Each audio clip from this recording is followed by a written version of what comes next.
Primetime Politics tonight, the U.S. drops its charges and extradition request from Canada for Chinese executive Meng Wanzhou. What will it mean for Canada-China relations and two Canadians imprisoned in China? We'll hear from a former Canadian ambassador to Beijing. With the federal election now behind him, Prime Minister Trudeau says it's time to get back to the business of governing.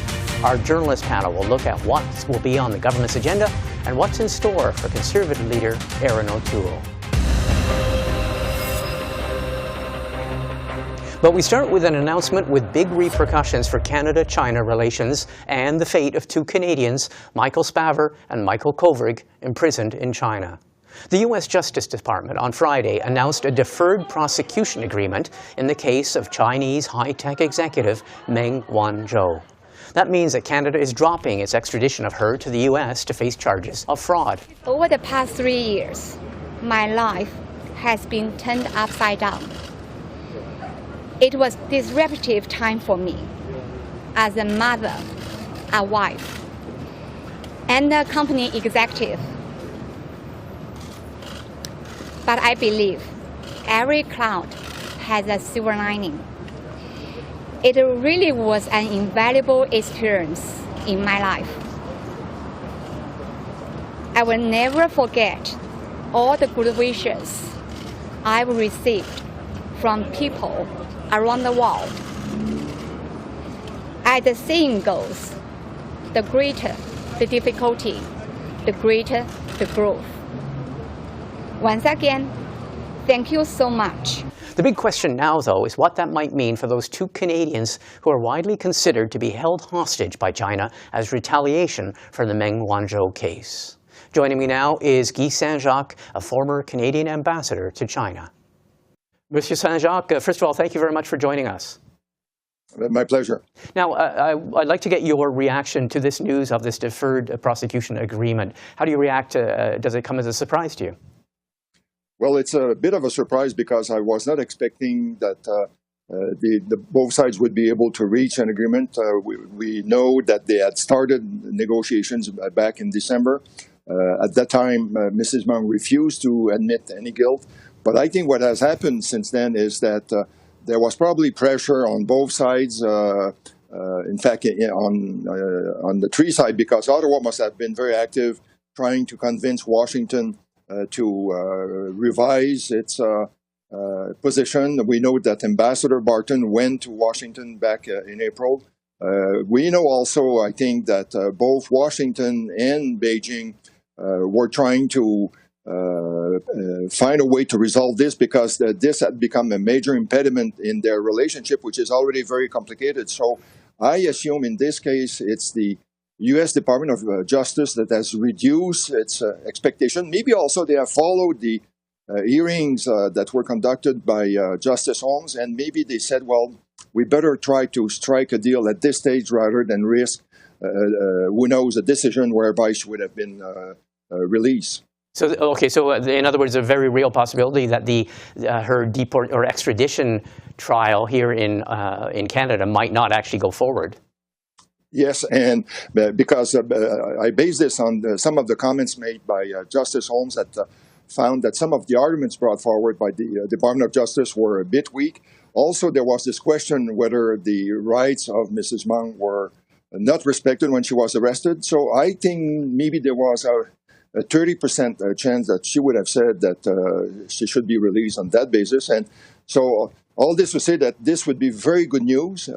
This is very good news because that means then that it opens the door to try to negotiate the deportation of our two Canadians. Okay, I want to get to that in a second, but I want to ask you, what do you think, you say obviously this is a result of pressure that's been brought to bear in three different directions, but what do you think of the fact that it's taken this long in the first place? A lot of people were surprised, and I remember reading in Forbes magazine, which tracks these kind of corporate charges, and this is exceedingly rare that an executive is actually charged. It's usually the corporations that are charged, and executives get off on these deferred prosecution agreements all the time.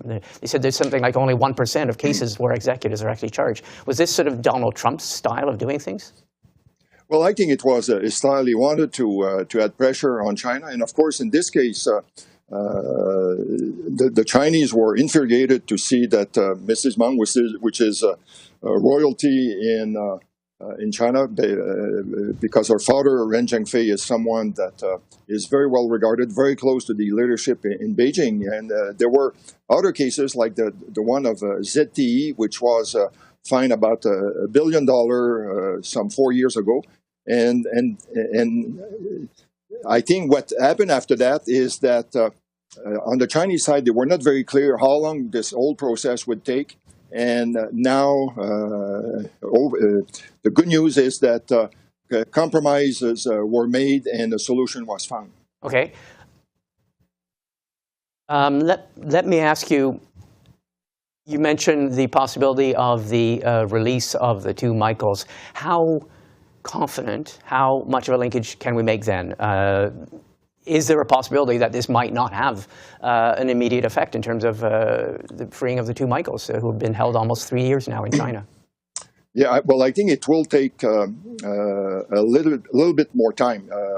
And I think that China will want to extract something from Ottawa. What will need to happen is they will have first to give the sentence to Michael Kovrig, because this has not taken place yet. But the wording of his sentence will include the possibility that he be deported. Mm-hmm. And then it will be a matter of, I would say, probably senior officials to go to Beijing to negotiate the release. This is what happened back in September 2016 when we negotiated the release of Kevin Garrett. But I hope that as part of the discussion that have been taking place between Washington and Beijing and between Ottawa and Beijing, that there is at least an agreement in principle that the two Michaels will be freed. And let's remember that the Chinese ambassador himself had said that there was a link there. This was the previous ambassador, Liu Xiaoye, who said that. And I think that the Chinese government would be criticized around the globe if they were not to release the two Michaels in the short term. There's been, as you know, I mean, the Canadian government has rallied other governments around the world in this movement to try and denounce what it calls, and what more than 50 countries have called, arbitrary political arrests. And we've been leading the charge in the hope that it would help put pressure on Beijing to release our two Michaels. Do you think this is a victory in terms of China behaving differently, or is this just a victory of negotiations and backroom deals and diplomacy? Well, I think it's a combination of both. Clearly, this was the one part of the Canadian strategy that was very successful. Beijing was not expecting that we would be able to rally such support, because we know that many leaders raised the case of the two Michaels in meetings with Xi Jinping and Li Keqiang. But still, the concrete details related to the release and the return of Mrs. Meng and the deportation of the two Canadians had to be negotiated. But I think all this has taught a lesson to Beijing, especially after the adoption of this declaration against hostage-taking by states. I think they will think twice in the future before using this kind of tactic. So you think that this might actually change the behavior of the Chinese regime? I would hope so, and I think we have to think about other ways to reinforce this. For instance, I would hope that Ottawa works with the signatories of that declaration to operationalize what would happen if China were to take someone else hostage. Okay, Monsieur Saint-Jacques, thank you very much for taking the time. Thank you. It's time now to look at the week's events in federal politics in the wake of Monday's federal election, and with the news about the Meng Wanzhou case. Joining me now are three journalists and avid Ottawa watchers. Bob Fife is the Ottawa bureau chief for the Globe and Mail. Mia Rabson is a parliamentary reporter with the Canadian Press. And Niigaan Sinclair is an author and a columnist with the Winnipeg Free Press. All three of you, thanks for taking the time. Thanks for joining us. You're welcome. Thank you. Okay, Bob Fife, we have to start with you, because obviously you and your colleague Steve Chase at the Globe and Mail have been following this Meng Wanzhou story and the Canada-China relations in great detail for years now. We have this deferred prosecution agreement. What does it mean for the fate of Michael Spavor and Michael Kovrig in prison in China now for more than 1,000 days? Well, I think we should be optimistic that now that they have a deferred prosecution agreement, that Mr. Kovrig and Mr. Spavor will now be able to be free. Or how soon that is going to happen, it's difficult to say, Martin. I've heard people say it's possible that they could be freed by the end of October. Other people saying it might be a bit longer. China has done this before with the Garretts when they conducted hostage diplomacy, really, and it took them a couple months before they released the Garretts. So I think we have to be, our best wishes is hoping that it can happen very soon, but it could still be a couple of months. But I think it's clear that they are going to be freed, and that's got to be enormous relief to the families. Okay, what about politically? A relief to the Trudeau government? It's a huge relief to the Trudeau government. They have been trying since December 2018, when those two men were first arrested on trumped-up spying charges, to get them released. And it wasn't just that. I mean, China had put on some punishing trade sanctions against us. It basically froze us out. And but the worst of obviously were the conditions that these two men faced in being put in Chinese prisons with lights on 24/7, while Miss Meng lived in a $14 million mansion in Vancouver. Now, you know, they've been working very hard in the final days of the Trump administration. The U.S. Justice Department tried to get a deferred prosecution agreement with Miss Meng. She refused to do so because they wanted her to plead guilty. In April of this year, our ambassador to China, Dominic Barton, had gone to Washington and met everybody to try to get the process going. And just in the last few weeks, the U.S. Justice Department resumed negotiations, and they've got a deferred prosecution agreement, one in which he doesn't have to plead guilty, but there are other conditions to it. All of this means that, from the Canadian government's point of view, the Biden administration has really delivered for Canada, and let's hope that those two men are out soon. Mia, I mean, following the election campaign, this was actually a central. It was a key plank in the Conservatives' critique of the Liberal or the Trudeau government, saying that they've handled China affairs very badly, and one of the best examples was the two Michaels who are, you know, imprisoned in China as hostages, basically, of the Chinese regime there. How do you think this will play politically for the Trudeau Liberals?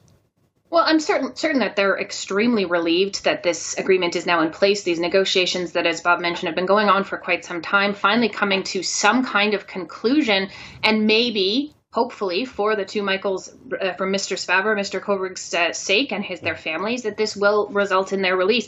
I don't think anyone's going to see this as a victory. I mean, these two men have been in prison in China for 1,000 days plus now. Anybody who would see this as a victory is probably not going to be well received. But it's also affected how the government's been able to handle China, because they had to take into account how the Canadians in prison in China would be treated, or how that might be affecting their case in every decision that they have made about China policy. Even the U.S., the new incoming ambassador, has said this week that the U.S. is waiting to see what Canada's China policy is, and all of that seems to have been a bit on hold because they didn't know what was going to happen in this particular case. So in some ways, this conclusion really just opens it up for Canada to start really thinking ahead on how it and its allies can work with its allies on China. Niigaan, it makes me think of an expression, between the cup and the lips, there's often many spilled drops.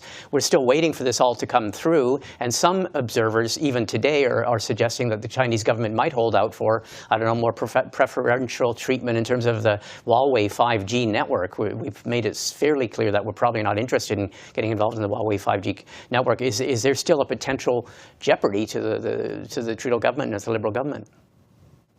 And also the fact that, you know, during this federal election campaign, there was all these promises made to ban people for buying homes out in the west side of the West Coast. I mean, there is a kind of an ongoing challenge in the Canadian public around the relationship with China, and that certainly came out in the last federal election. The challenge here is how fast can we secure the release of the two Michaels? Because the fact is, I mean, Bob is right. I mean, situation. You can only imagine what it's like to live, breathe, and eat inside of a Chinese jail, while Meng Wanzhou is sitting in a $14 million land mansion in Vancouver. I mean, talk about the tale of two countries and the ways in which politics operates and the ways that diplomacy operates. And yeah, certainly President Biden and his administration deserves a bit of kudos for getting this moving. But this harkens back to the days of Donald Trump, and it shows that the impact of Donald Trump, as we're seeing with the Supreme Court in the United States, is beginning to take effect across the world, has deep, deep waves that are going to continue throughout global politics for years to come. And, how will Canada handle this? Well, it's helpful to Trudeau in the opening days of his minority parliament to get a win on some kind of issue, some kind of major issue, because certainly the concern coming out of Afghanistan is that they don't have any role to play internationally, or they don't have any say and the ability to navigate those international issues. So this will certainly be helpful for the Trudeau Liberals moving forward. Okay, let's talk about the federal election. It feels like weeks now, even although it's only been 4 days. But so much, we've already been poring over the tea leaves. So much has been said. So much has been discussed. There's been a lot of analysis. But I want to give all three of you a chance to weigh in with your reactions. Generally, where do you think this leaves Justin Trudeau? And what should be on his to-do list as he said on election night that Canadians have told him it's time to get back to work. Bob?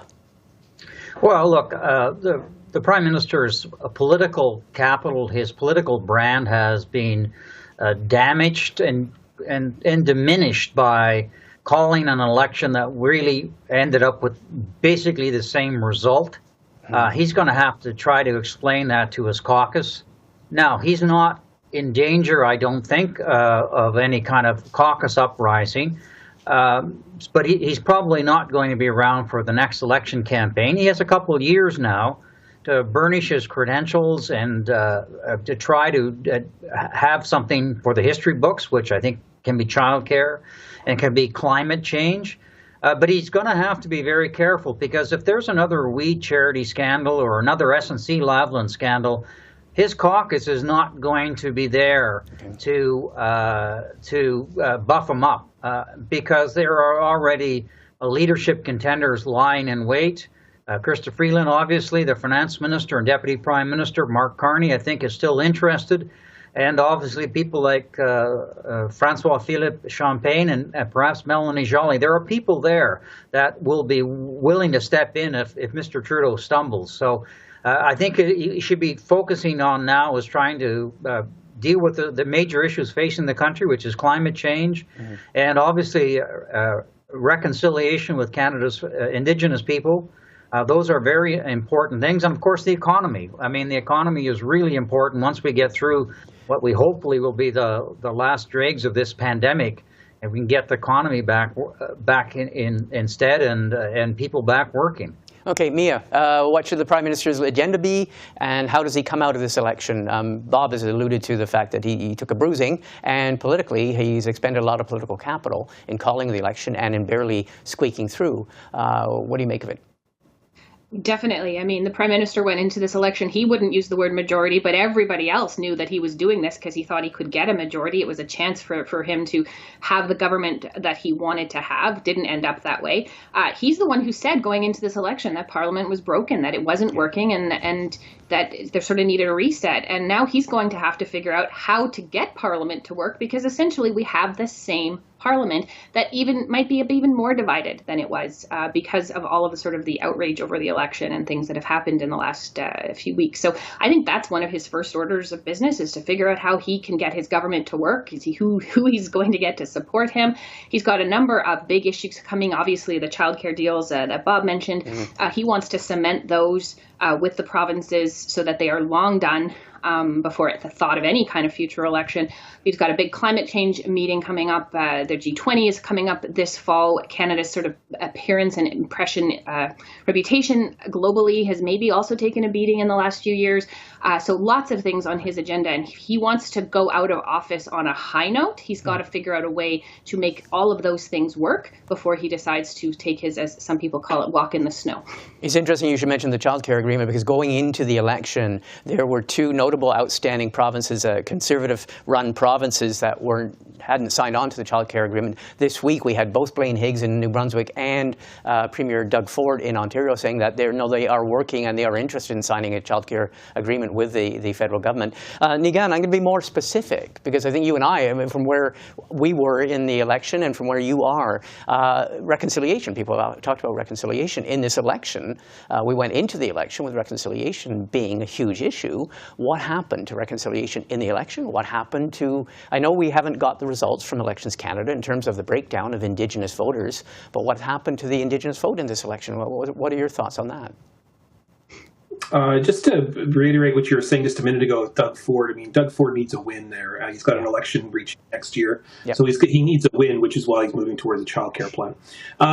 Reconciliation. If anything was proven in this election was two things. First, that Justin Trudeau has a glass ceiling in which his approval rating will not break. And no matter how hard the Liberal Party will try, elements of Alberta, elements of the prairies, elements of even in Atlantic Canada are turning away or have reached enough of Justin Trudeau. And so the Liberals really have to take a look at the brand of their leader and whether that they have something moving forward. I'm not convinced that he's not going to be around for the next election, although it may certainly would show that I think if the Liberals want to move, they might want to move in a different direction. Okay. And the second is that Canadians won't vote for reconciliation. And Canadians are interested more in looking at the ways in which small ornamental areas of reconciliation operate during an election campaign. Okay. And an election campaign isn't the time in which we need to be discussing major issues involving Indigenous peoples, because frankly, no matter who's at the front of that equation, there is a very large segment and likely a majority of this country that will not vote for it, particularly in Quebec, particularly amongst the prairies. And so that's the challenge, is how do we then motivate Canada to incorporate what is the just and ethical and responsible thing to do, which is to incorporate Indigenous rights, to begin to co-govern, to return stolen land, much of which Canada is sitting upon, and to begin to have a conversation of what does that look like moving forward into the future. And what does that mean? Well, in the last federal parliament, the last minority government, which was the Liberals propped up by the NDP, the most work was done in history on Indigenous issues, meaning boil water advisories were tackled more than ever in history. Childcare was downloaded onto First Nations. Or child welfare, sorry. Yep. The issues of Indigenous languages were supported for the first time. So the fact is that we may be looking at a federal government that may work for Indigenous peoples, and this may be the time to have that conversation. But it's interesting, but you say it's not electorally a winner for any party in the federal, given the numbers and all that. On the election night coverage that I worked upon with another network, I was alongside the David Hurley, who's a one of the national poll people who work on polling. Anyway, so he works at the Hurley Burley podcast, and he said that one of the things that when he goes door to door and he talks to everyday Canadians, that's not an issue that has any traction, that influences people in any way. It certainly is something that Trudeau wants to brand himself as, and maybe in the past government of Stephen Harper, in relation to Stephen Harper, may have gotten some Canadian support. But the fact is that Canadians are not interested in supporting that issue. And what they are interested in is very small, very ornamental things like Orange Shirt Day or memorializing unmarked graves. That's not reconciliation, by the way. That's treating people like human beings. True reconciliation is recognizing Indigenous rights, co-governing the country, and returning stolen land. Okay. That's not a very encouraging observation, but I take your point. Okay. Let's look at another major thing that's come out of this election, and that is Aaron O'Toole and where he stands. Obviously, he didn't have the results. After having pulled ahead of the Liberals for a part of the election campaign, they didn't get the results they wanted. They actually won the popular vote, but they lost seats. Bob, what is Aaron O'Toole facing now? What are you watching for? Well, I think he's in a lot of trouble. He doesn't have the tools of patronage that Justin Trudeau will have to keep defeated MPs in line with the promise of some government appointment. He's got nothing to keep that caucus in line, and a lot of them are very, very unhappy with the way he conducted the campaign. They felt that he excluded them in some of the decisions that he made, and they are obviously deeply disappointed that they didn't do as well as Andrew Scheer did the last time. So he's got a real effort inside that caucus to try to pull them together to see if he can save his leadership. First of all, he's got to have his caucus behind him, and then in a year or so's time, he's going to face a leadership or a leadership vote at a party convention. So he's got two things to get through. He's got to see if he can survive a caucus, and then he's got to see if he can survive a leadership review vote that is mandatory after an election campaign. It's going to be really, really tough because a lot of these people are already whispering in all of our ears about how unhappy they are. And I suspect that whispering is going to continue and continue. We've all seen what happens, whether it's the Liberals or the Conservatives when they're in opposition. Their leaders can face a lot of nasty stuff from inside their caucus, and I suspect that's going to happen with him. You know, Pierre Poilievre and Jenny Byrne are leading the attack against Mr. O'Toole, and they're formidable characters. So we'll see what happens. I wouldn't put any money on Mr. O'Toole surviving. Okay, well, I guess that's the question. Mia, we know that in 2 weeks' time, the Conservatives are going to have their first caucus meeting. Under the rules that they've adopted, what's Michael Chong's Reform Act, 20% of the caucus can trigger a leadership review if 20% of the caucus votes to have it happen. Do you think he's going to survive that first post? Honestly, today I couldn't even predict that. Yeah. I mean, 2 years ago, when Andrew Scheer was sort of in the same position, the Conservatives felt that Justin Trudeau was entirely beatable. He, of course, had several scandals even during the election itself and problems. They thought that they could absolutely take him out, and they didn't do it. 2 weeks later, with all of the whisperings that went on, Andrew Scheer survived that vote. Yeah. But the people within the caucus, within the party that wanted him gone, within a few weeks of that, figured out how to get him to go. So it's possible that Erin O'Toole will survive that vote in 2 weeks, and still, within a few months, they will figure out a way to push him out. He clearly knew that this was coming. Even on election night, he was sort of setting the ground for it. The very next day, talking about electoral policy review and sort of taking a look at what went wrong and acknowledging that this was not the outcome that they wanted. It really depends on how the people within that caucus feel that if he's taking responsibility. But the Conservatives are also in a little bit of a sort of identity crisis. Mr. O'Toole tried to bring them back to the center, and there's many who feel that he didn't have the mandate to do that based on his leadership campaign. So a lot of questions within the Conservative Party. I wouldn't be surprised if he does survive in 2 weeks, but I also wouldn't be surprised if they decide to take him out so that they can immediately get ready for whenever the next election happens. Niigaan Sinclair, you've got a lot of Conservatives in your neck of the woods. There's a whole ring of Conservatives and solid blue country outside of Winnipeg. Your thoughts on what the Conservatives what Erin O'Toole may or may not be facing? For any Conservatives that want to dump Erin O'Toole simply because he's, within 2 years of being elected as leader, ran a campaign where in many cases people, for the first time in really since the days of Stephen Harper, people were actually potentially talking about a Conservative minority government. Now, that didn't come to pass, but I can tell you this, 30 ridings in the country were within 2,000 votes. And that tells you that while Erin O'Toole did not make inroads in Quebec or perhaps Ontario, although I certainly would say that for ridings, per riding had increased, he did have headway in Atlantic Canada. And he also kept on to the vote in Alberta during a time in which Jason Kenney was so deeply criticized, and the Conservative brand is the worst it's ever been. I mean, he lost in some ridings in Alberta 20 to 30%, which just tells you how firm and how landslide those elections are in Alberta, and he still came out with solid victories across Alberta by moving the party to the center. I think we need to remind Conservatives that Andrew Scheer and Stephen Harper have done such a impact on the Conservative Party in central Canada that if they ever want to make inroads in Ontario and Quebec, they need some kind of different direction. Erin O'Toole tried that different direction. 2 years is not enough of a time period in which he can make an impact, but you can see that there were elements of that impact potentially occurring. I mean, Francois Legault endorsed the Conservative Party. I mean, do we think that that's not going to have some kind of impact into the future? And if Conservatives want to imagine and go back to the days of the Reform Party and go back to someone like Pierre Poilievre, which is going to just further divide Canadians and continue to look as though it's a prairie party, is just not going to give them a government in the future. Okay, well, on that note, we're going to have to wrap up. Something tells me we will be revisiting the party fortunes of all of the parties coming out of this election. I want to thank all three of you for taking the time, and I think we can have take a breath now after the election coverage. Thanks a lot. Thank you. Well, that's all the time we have for this edition of Primetime Politics. I'm Martin Stringer. Have a good weekend.